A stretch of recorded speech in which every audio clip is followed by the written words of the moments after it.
All right.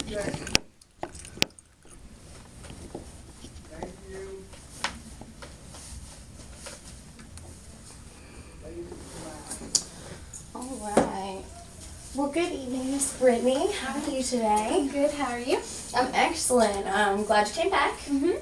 I just want to kind of recap what we talked about last week a little bit. Okay. I thought we had a great role-playing session. I really felt your emotion come out in that session.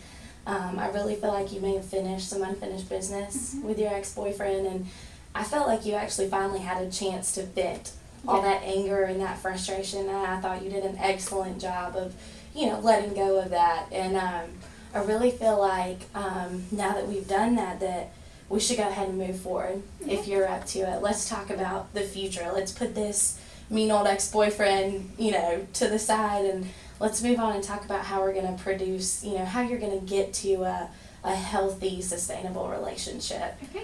I did want to talk about and get some feedback from you. I was wondering if you had any thoughts about last session or any idea what you wanted to do today. Not really. I guess just learn how to move on, Right. That's been the biggest thing. It's just to move on and just forget about that. Now, one question I did want to ask you real quick. Are you currently seeing anybody or interested in anybody? Yeah. I've had a boyfriend for a little while. For a little while now? How's that going? It's going pretty good. It's kind of, we're in a long distance relationship. I guess we're only an hour and a half away from each other. Right. He's doing his undergrad and I'm doing my master's. So, there's that. But, other than that, it's great. Okay. Well, we talked about how you want a relationship with a person who displays accepting, in your turn, unconditional love. We agreed on accepting. And I wanted to talk to you about how you feel you would display accepting love and how you feel like you would do your part in the relationship. What actions would you take to maintain that, as you pulled it, that effort you put into the relationship? I guess just by understanding the fact that I would put in this relationship now. We are almost 2 hours away from each other, and just understanding that he's busy, I'm busy. Don't hold on to the small things. Right. Just kind of let them go. Be more focused on just trying to make it work. Right. Well, you mentioned last time how and looking back on that past relationship, I brought it to your attention. Was there anything you might have done to cause that lack of effort? And you mentioned you could have picked up the phone and called and not had that mindset. Is that something you're currently doing now, where you just pick up the phone and? Yeah, I'll he's doing he's the education major, so he's doing his teaching, so he's working during the day. Excuse me, but yeah, I'll just text him in the mornings have a good day, That's great. Yeah. I really think it's great because I feel like you've learned from that past mistake. That I'm just gonna get upset that they're not talking to me and not pick up the phone. I feel like you definitely understand that and grasp that, and that you've made it a point to reach out and to really put your effort into the relationship. Is there anything else that you're doing that is working? Yeah, I think I'm more open with him about how I'm feeling about So things. you're taking that wall down that we talked about? Sometimes, it is hard for me sometimes to, to get the courage up enough. But once I actually, talk to him about something, it's, it's pretty easy to discuss things after that. Good. Now, I see a pretty open person. Do you feel like you guys have a good connection in that sense? Yeah. That's good. That's good. Like I said, I think you're on the right track. I'm glad that you're already pursuing a possible future relationship, and that it's working out. That's great. If you're okay with it, just, I'm not trying to set you back, but I do want to talk about maybe exploring some things that may not work or some setbacks in some progress. Let's say hypothetically, with the relationship you're in now, you guys are in a long distance relationship. Let's say he's got a lot of stress on him at school. He's not communicating with you.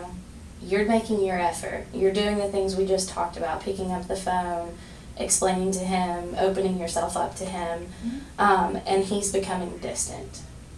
And we talked about how in the previous relationship that distance really caused a lack of communication. Right. I want you to explain to me how, if you're putting forth 100% effort on your part, but he's still pulling away, how you might handle that.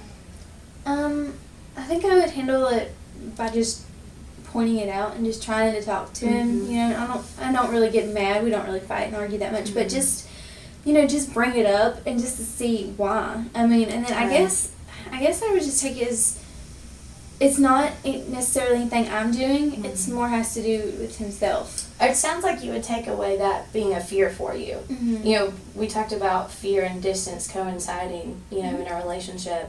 And it sounds like you're well aware that you'll just take the miscommunication out of it, and that any type of distance will no longer be like, oh my goodness, he's not interested in me. Right. That you'll now, you know, work on bridging that gap and not focused on that it could be a downfall to the relationship.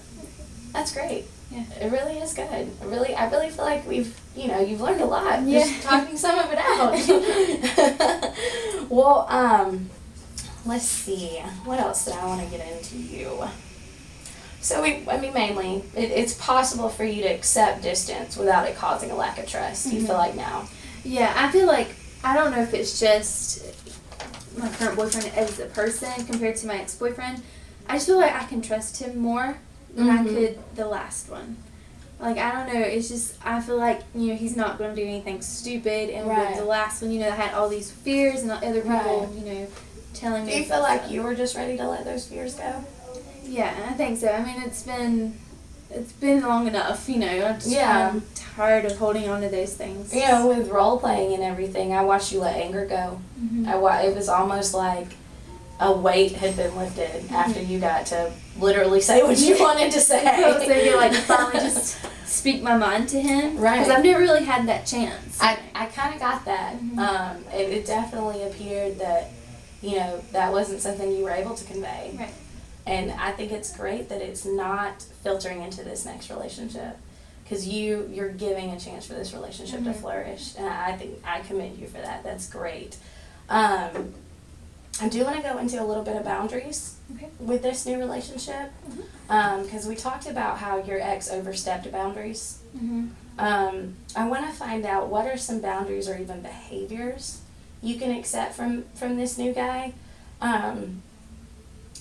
that you can accept before you start to question where the relationship is and start to develop some mistrust. Examples last time were talking to friends that are girls that you didn't know about, a gap in communication, long distance, that type of thing. Kind of want to find out where you draw the line where it starts making you fearful. Where I would draw the line is just the fact that if he's really trying to hide things, like, I don't really worry about this current boyfriend, you know, talking to other girls or anything. It's not really a worry, because, I mean, most of the people he's talked to are, you know, in the program he's in or at church and stuff. So, I mean, I'm not really worried about that. It's just if he would start hiding stuff and not communicating with me, it's where I would feel like red flag, you know. So if he's not communicating back and you feel like there's things he's hiding from you, that's where your red flag and your warning would pop up. Okay. Now, what are some things that you can let slide? Do you feel like you can let like a gap in communication go at this point in this current relationship? Like, that's not as scary? Yeah, I mean, it's not as scary as it, you know, was last time, but I mean, you know, there's a point where, like, okay, I haven't talked to you all day. Right. I'm not demanding, but come on now, you know. Right. But I mean, I can go, you know, I don't have to talk to him 24 hours a day. Okay. So sounds like we have a good grasp on where this relationship is going. Excellent. Well, now that we've set some things aside, I want to recap our goals, if it's okay with you, or really your goals. I mean, you've put them forth. We just labeled what was acceptable and unacceptable behavior for this relationship, for you to be able to still feel comfortable, because that's important. When you lose that comfort in that relationship and that fear starts to creep in, you know, we talked about how that fear led to miscommunication. It led to all the issues that happened in the last relationship. So I feel like, you know, leading on to that you've already outlined the efforts that you need to make. And we talked about that being a goal, to make sure you pick up the phone when you feel you need to, and even be more aggressive and say, I feel like you're not giving me the attention I need right now. Could you possibly, you know, just make sure you contact me every couple times a day. Let's make sure we make an effort to see each other, that type of thing. Let's see, we also just discussed how we handle setbacks. If he was distant, that you kind of have an understanding of distance because of your experience, and that you wouldn't necessarily hold that against him, but you do more on your part to make an effort to bridge that communication gap. Do you feel like this is all things that could help you have a successful relationship? Yeah, definitely. I mean, learning to trust him was a major thing. Communication was the other, I think these are things that I've learned, and I'm still learning, I'm not perfect at it, but, it's things that can make this relationship work. Well, you're definitely insightful. I mean, you've provided pretty much every single goal yourself. I mean, I've only thrown in my interpretation here and there. Right. So, I mean, like I said, I really felt like that role playing was excellent for you. That I really felt like it shed off some of that unfinished business. Yeah. And that, right now, solid goals. Learn what's acceptable and unacceptable behaviors in a relationship for you, personally, to get your ideal relationship. Make sure you do all your efforts and handle your setbacks, and you know how to do that. So you're well on your way, is what I think. Now, in the rest of our time, I do want to take a little bit of time. I enjoyed our relationship together, and I do want to thank you for coming to each session, being on time, willing to do amazing work. I just wanted to see how you felt about working with me and how you felt on the whole process. Did you feel understood? You feel like I respected you? Did we connect? Was it effective? Those type of things. Yeah, definitely. On all of them, I felt like, you really understood where I was coming from, and I just felt like you helped lead me in a way to let go of that anger and to realize, that shouldn't rule my life. Right. I'm only 23, so, that shouldn't be something that I should be worried about. But yeah, totally helped out and everything. I really enjoyed talking to you. Well, that's great, Brittany. Well, I wish you the best of luck in this new relationship, and I have no doubt that you don't have the things